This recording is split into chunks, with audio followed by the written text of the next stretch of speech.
Let me know when you can see my slide. Yep, you're all good. You're ready to go. All right. So this is a slideshow. It's called "The Road to Success." I really wanted to share my expertise on how to achieve a successful life in business. So how do you get there? In my opinion, there's 3 ways to get there. The first way is scams. It's as many scams as you can think of. The second way is pyramid schemes. And then, of course, fucking people over. Now, those are the 3 primary ways to get to success, the 3 main roads. So let's get started. You can remember scams with the simple acronym SWYC, scam whenever you can. Are you meeting someone for lunch? Upcharge that bizitch. It's very important to upcharge whenever you can. If you're meeting someone for lunch, maybe it's a friend or a relative, try to get them to buy as many items off the menu as possible. Maybe you can work out a deal with the restaurant that any item that you sell them on, maybe a percentage of that profit goes into your pocket. If your pregnant wife is in labor, perhaps you can get the OBGYN to invest in timeshare. It's always important to scam whenever you can. So we can move on. So this is our scam lord and savior, Bernie Madoff. So pyramid schemes. So this isn't actually a pyramid scheme. It's an east pointing triangle. So just keep that in mind when you're talking to idiots. They'll always believe you. Trust me, it works. So Bernie Madoff, he's very known for saying, "Now that's my son or daughter," and we thank him. So now on to fucking people over. This is the most important thing if you're on the road to success. So it's the only way to the top, really. You should always choose this road. One time I started a second family with my coworker's wife, changed my name, learned Russian, and established a secret order with the Ukrainian president just so I could be promoted to assistant senior claims adjuster. I'll do anything to get to the top. Fucking people over is the way to go. And it came with a $2,000 raise, so I got a lot out of it.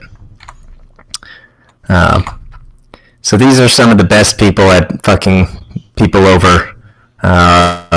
If you're ever interested in trying this road, you might want to study up on these people. Putin, of course, fucked over all of Russia. And Mark Zuckerberg, he fucked the Winklevoss twins as practice, and now he's fucking billions of people. So now you have the tools to success. You can take these wherever you go. Perhaps, maybe you'll go to Europe and scam somebody into a timeshare and fuck them over and get that promotion you've always wanted. So we feel the burn. And that was my slideshow. Very impressive, Alex. Thank you for sharing your wisdom with us. I hope you can take that wherever you go and be extremely successful. Yeah, I feel successful already. How about you, Allie? I feel very successful, and I feel like I have the tools I need to succeed in this upcoming PowerPoint presentation. Yeah. I believe in you. Go ahead and take the rest. Definitely. Okay. Should I do a window or your entire? Maybe I'll just do entire screen. Oh gosh. Yeah, that's what I did. How do I? I usually do a window. My computer screen is like stupid big. Okay. Sorry. It's putting me into my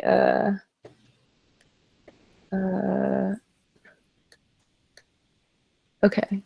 Oh, I think it says can't share your screen. Okay, system preferences. Sorry. Oh God. So you can't touch your screen because you use too much porn on your laptop. Yeah. Hi, Kylie. Welcome. Hi. Hi. Hi. Oh my You gosh, just missed thank Alex's you. Hello presentation. Which first? I'm sorry. It's but fine. I can do it again. I don't mind. Oh, okay, that's maybe like a You shared all the tools for success with us, which I personally am already I did. much richer for. Okay. Is my girl Allie Mace next? Yeah. I'm trying to. It says I have to open my system preferences, but then when I click it, it exits the window. So, my screen. So I'm googling it. Oh no. You guys want to like riff or something? So where's everyone from? From New York. When did everyone go outside the last time? Yesterday, I rode my scooter. You rode a scooter? Yeah, me and Danny rode our scooter to the bridge, and then we rode home. That's kind of romantic. It was really great. Really cute. I went to go on Zoom today. To the gym? Well, edgy. No. I'm not a evil person. I went to go watch children do school on Zoom. Watch children, not go to the gym. No, we wouldn't. Yeah, I can't go to the gym. Silly goose. Since the gym's closed. Yeah, wow. No, I can't go to the gym. Didn't go to the gym before all this. Yeah, I never really left my house before, so this is really validating. You feel like it's actually kind of frustrating. Someone is telling you not to go out, and it makes you want to, or do you still feel indifferent? I still feel like just a wide apathy with regard to most things, but yeah. I guess yeah. Perhaps you can relate. Perhaps I can, yes.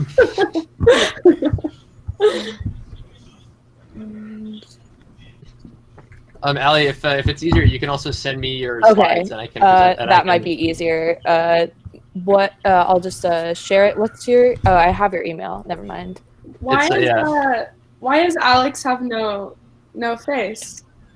It's like I don't have a webcam on my desktop, unfortunately. So you're just a little talking talker on the profile picture. Talking Talkerson over here. So you're Mr. Talk. So you're just a Mr. Talking head with no head, huh? Oh, can you hear me or? Yeah. Yeah, no, I can hear you, Alex. I can hear you loud. Okay. I just Sweet. said.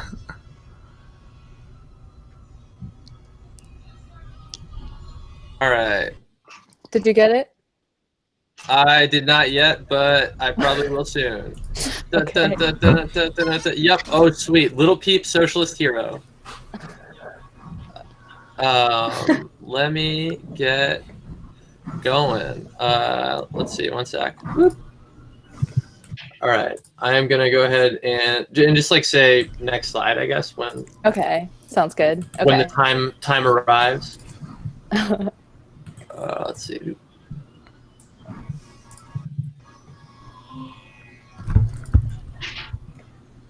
Can you all see this? Yeah. What magic? Okay, guys. So, hi. My name's Allie, and my presentation is called Lil Peep, Socialist Hero. Next slide, please. So, who's Lil Peep? Lil Peep is a rapper and musician, Gustav Air from Long Island, New York. He's an emo king, a bi icon, and he invented missing your ex. Next slide, please. So why Peep? So recently, I had a 3-day manic episode in which I believed that Lil Peep was speaking directly to me from beyond the grave through his music. And I watched every interview, I watched every movie, I watched every bootleg documentary, and listened to all of his music a lot. And I found out some stuff, and I think he's actually pretty cool. So next slide, please. So he was destined to become a socialist king because he comes from a leftist family. His grandfather is the Marxist historian John Womack Jr., and that's a picture of them. They look very sweet. Next slide, please. Okay, this brings me to the thesis of my presentation, and that emo is inherently socialist.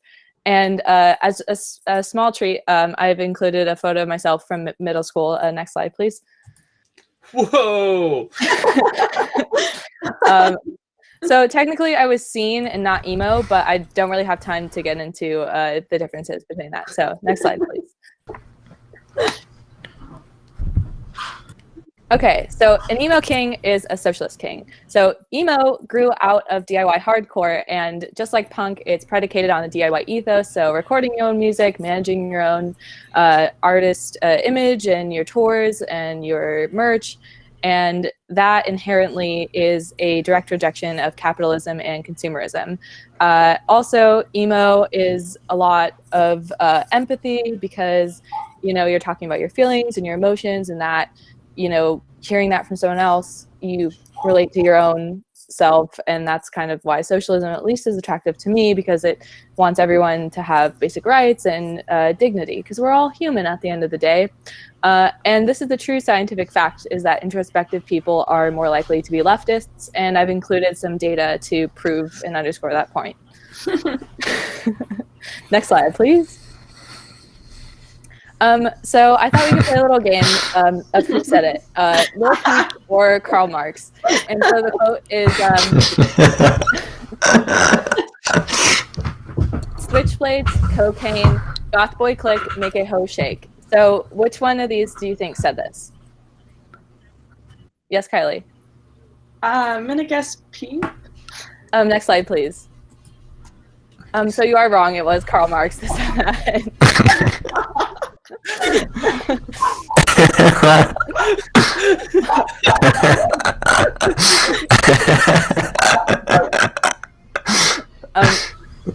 Most people don't know this, but Karl Marx actually based most of his ideology off the emo rap group collective Goth Boy Clique. Next slide, please. So Goth Boy Clique, make a host, use the means of production. Goth Boy Clique is a group of 10 artists started by Wiccaface, Springs Eternal, and Cold Heart, and it's all like sort of like alternative emo trap artists, and they lived communally. They produced a lot of their own music, and they kind of distanced themselves from the record industry, so they have like they can pursue their own vision more than what it would have been. So yeah, they're pretty socialist. So next slide, please. But wait, I thought that that he was emo, but now he's goth. Well, emo and goth are kind of different. Emo is Panic at the Disco, whereas goth is more disco at the Panic. And what this means to me is that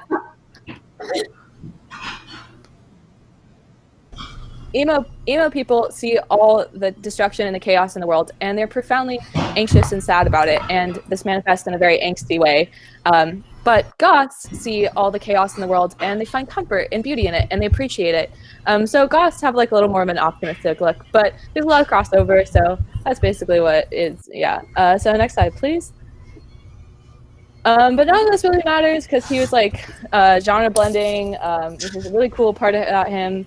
I personally think he is the best genre blender since Avicii released Wake Me Up in 2013. But yeah, because he melded genres, he was able to create new horizons and help pioneer new fact of music. So next slide, please. Unfortunately, he did die.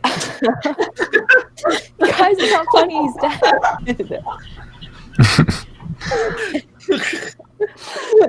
so he did die. He passed away from an overdose. And I found this quote that I thought really speaks to how, capitalism affected him.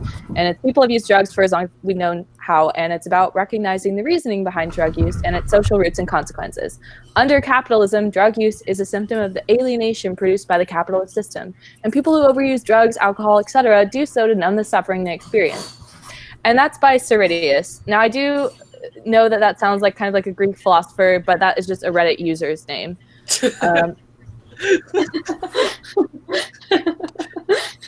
But I don't want to speculate too much about his death, but I do know that he felt pressure to keep churning out records because that's what the capitalist industry demands. And although I don't want to speculate, I feel like that probably contributed to his death. But that brings us to my conclusion. The next slide, please. So what can we learn from Peep's life? First of all, emo music absolutely slaps. I cannot recommend it enough. Please listen to Lil Peep. It's so good. Love and support your friends, and fuck capitalism. And thank you. That's my presentation.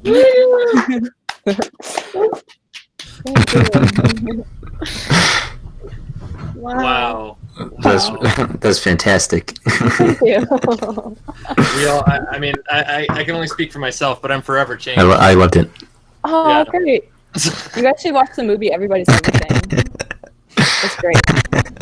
But Can I anyway. sign up for your Little Peep 101 course? Oh my god, yes. I would love to teach sociology of Lil Peep. Trap ethnography 101. Well, I mean, that's what this moment in history is for, right? Exactly. Educating, yeah. Anyways, yeah. Use the time to teach. Kylie, do you want to share your gifts with us next? Oh yes, I would love to share my gifts. So this one is in a little bit of a different format. Wait, so should I pick your entire screen or a window? I usually do a window, but it's sort of dealer's choice. Okay. So it's kind of like in an article with pictures. And, all right, you guys can see everything, yeah? All right, so, thank you for that. Yes. This is called The Math of Trauma. So first we got trauma plus trauma equals trauma. And, to solidify this, we have a quote from Gandhi, Gandhi spelled G-H-A-N-D-I, circa 1980. We all know the girl who was sexually harassed not once, but 6 different times, and then survived it, but was inevitably struck by lightning. She was injured, but she was not dead. As soon as she got her manuscript published, a car hit her. The first paragraph is just summarizing feeling like you need to overcome things in life, and then you just realize that thing is called life, and life is really hilarious.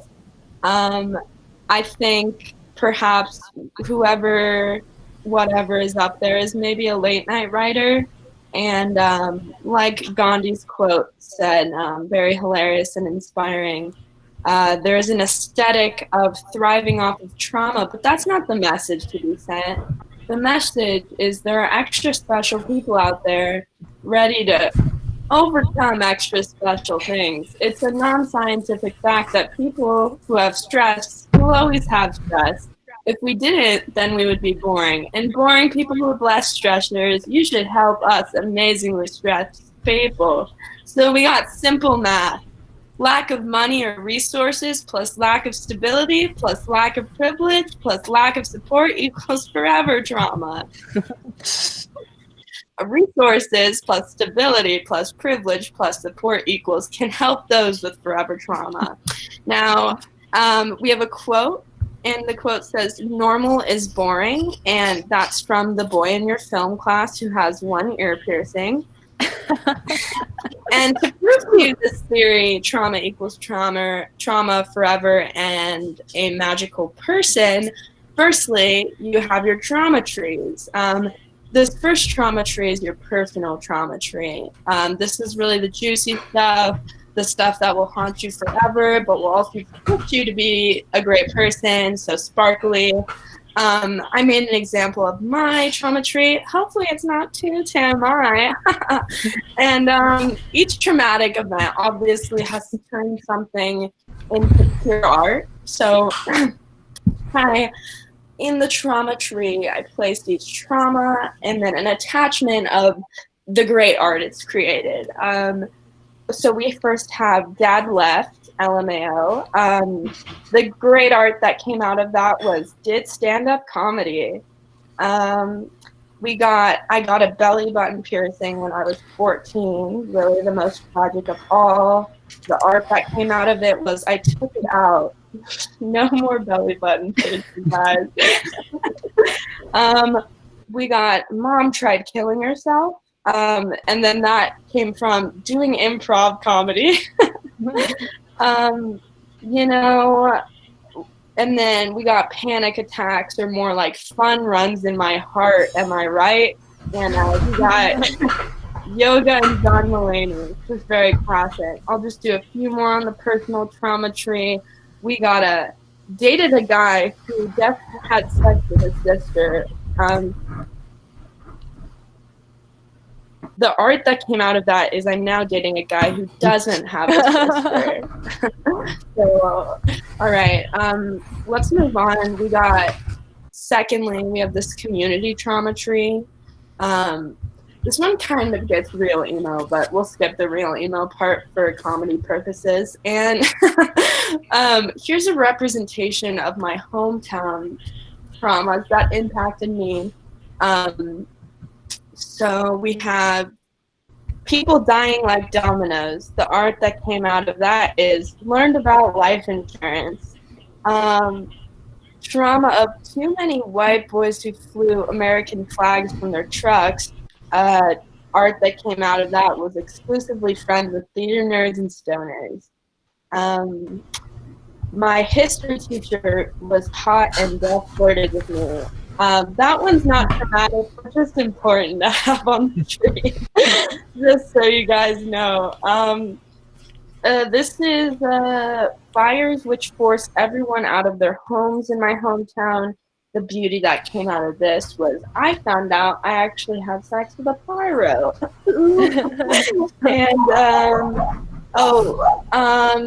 So my hometown was a mass shooting, so like, jokes aside, activism and art came out of that, but me and others, since I was in a conservative area, were attacked for activism, but the joy that came out of that was I changed the country forever, so. No more mass shootings. Now this one is just so topical, it could be considered what they call hacking. So lastly, you have your nation trauma tree, which kind of spiraled this whole presentation. Below are the traumas that have affected personally me and millions of others. This is what's happening now. What led me to make these trauma trees was someone was texting me, Allie, you know this person. We both think he's interesting. And he asked how it was. I said, not great. He answered, why, how? And then it stunned me for a moment. It stunned me to realize, you know, some people's lives are just like not falling apart during this crisis. And so I made this nation trauma tree. People who can't afford to be employed, people who can't afford to stock up on food, people who can't, et cetera, and all the beauty that comes out of that is more fortunate people should help. And below, I have put a call to action if you are capable. And it's, but wait, I forget that I'm sharing a screen with you guys and I keep switching back. I put in a call to action. And it's just funny because I have no authority to do this. Like, one of the bullet points is offer therapy if qualified. But it's like, who is reading this that's qualified to give free therapy? And then it's like me. It's me like linking Meals on Wheels, but it's like it's not gonna help. I don't know. So obviously, I made this a moment of sadness, but obviously the comedic part of me had to take over and realize I'm simply not qualified to do something like that. But thank you guys for coming to my lecture. I'm gonna stop presenting now. Wow. Wow. That's amazing. I actually my presentation is kind of about giving free therapy, which is magical. I mean, like, in these troubled times, who could believe that we would wind up all circling around the same theme? Right. This may be in somewhat bad taste, but we'll see. Can you see? All right, so I mean, this is my startup. I'm Sloane Ortel, and I'm on a mission to reimagine the $900 billion revenge industry by pioneering a platform centered around on-demand chaos. I'm also going to tell you about some exciting developments that have vaulted our once quiet industry to national media attention in the last few months. Now, if you're like most Americans, whenever you feel bad, you immediately begin searching for someone to blame. But it's too hard to find the right person or even anyone at all. We all feel better if we could just get it done. But hiring a professional is a painful experience. You hate putting your life on hold to search the dark web, sending a stranger a bunch of Bitcoin, and hoping that they come through.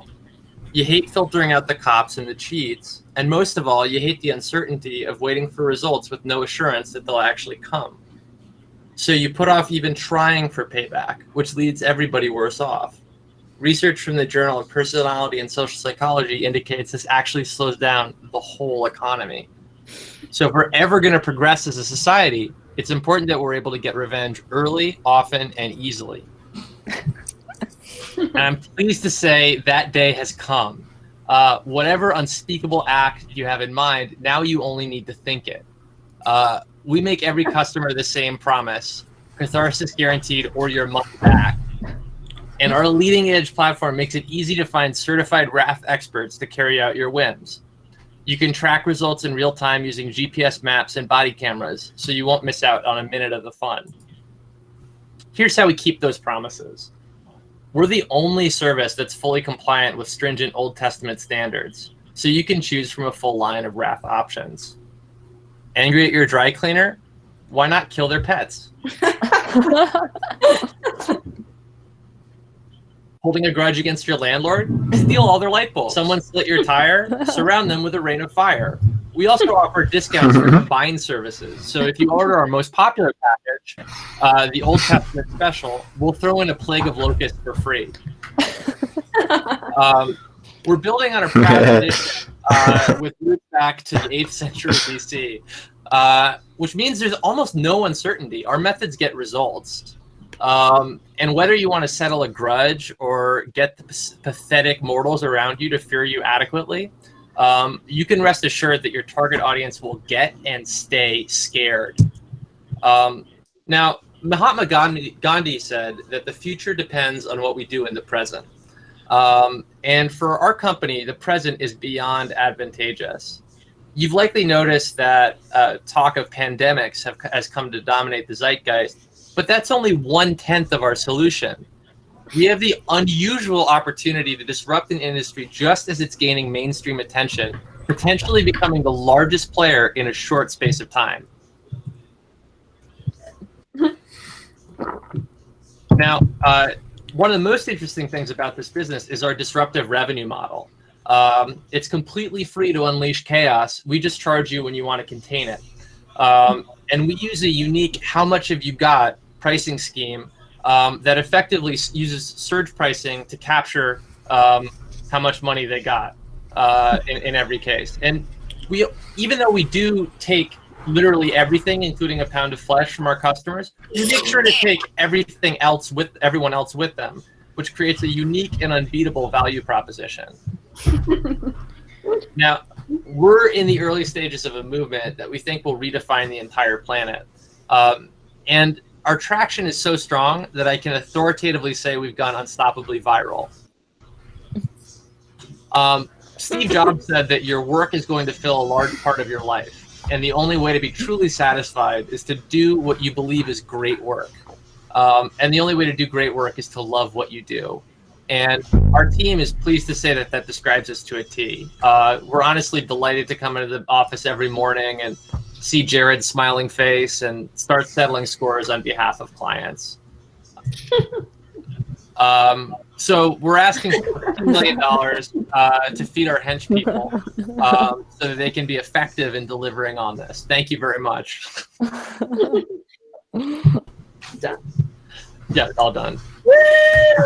Oh yeah. I did it. I did a capitalism. Sorry.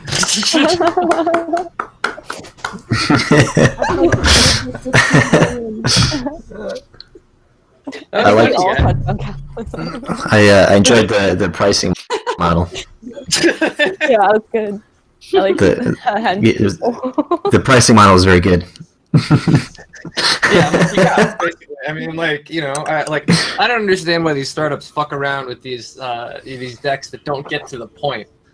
But you guys, thanks for coming on board with this like fucking random experiment. I can't believe you actually all did this. Thank you. Yeah, it was cool. Oh my god, it was fun. Are you having another one? What? Oh It was yeah, cool. probably. I liked it. I think I'll probably try and do Yeah. another one in like a week or two or something. I'll definitely like ping y'all. And I don't know if you've seen that TV Co company that's like trying to buy up a whole bunch of like indie content in Brooklyn right now, but I think I'm going to pitch them on this and maybe. Oh, sick. Yeah, I mean, who knows? Oh, how? I mean, we can use PowerPoints for all sorts of things. That's awesome. Yeah, I love this. This is a great idea. It's so fun. Yeah, I mean, it's like Absolutely. yeah, like doing a virtual mic without like, you know, just like talking seems kind of weird to me. I don't know. You just did one, right, Kylie? Yeah, I totally agree. You need some sort of Like a little bit. Mhm. Cool. Well, I'll get this up on YouTube and give you guys all like unlisted links, and then I can make them listed if you want. All right, great. Okay. Love you all. Love you. Love you. Thank you. Okay. Thank you, High five. Bye. Kiss, kiss. Bye bye. Sloane. Oh wait.